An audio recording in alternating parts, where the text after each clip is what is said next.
Shudder, and they have a new series out called Behind the Monsters. The first season is 6 episodes. Currently, I've only seen 4 of them. The ones I have seen were Michael Myers, Candyman, Chucky, and Freddy. And then I still have Pinhead and Jason to go. I like this show. Its format is a little less cutesy than the one that we talked about that's on Netflix.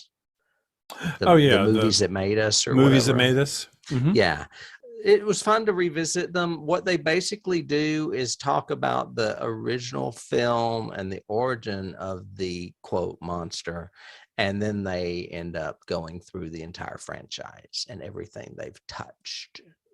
So, for instance, Freddy goes all the way through Wes Craven's New Nightmare and Freddy versus Jason, the crossover. I really like their choices too. I mean, they made the obvious choices of Freddy and Michael and Jason, but they threw Candyman and Pinhead in there too. I love the little poster too with it's got the little Hollywood star Walk of Fame, but it's got Jason's mask impressed into the concrete and Freddy's glove. Yeah.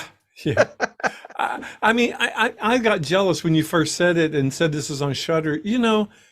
Shudder has done so good for your genre, and sci-fi has so screwed up my genre. It's just not fair. I watched the Freddy episode most recently, and they had Wes Craven's son on there since Wes Craven is no longer with us. They did have clips of Wes in old interviews, but then they had new clips of his son and Robert Englund and Heather Langenkamp, which is cool because these guys are actually participating in whereas in some of those movies that made us, they're not. So right, you never hear from anybody other than like 2 of the minor characters, or Nick Castle, who played the Shape. Right, they have all 3 of the guys that have played the Shape in this one.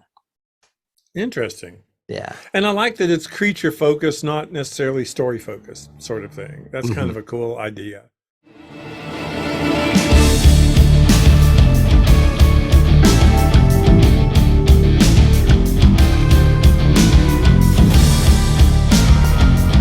Can't start the car. Johnny has the keys.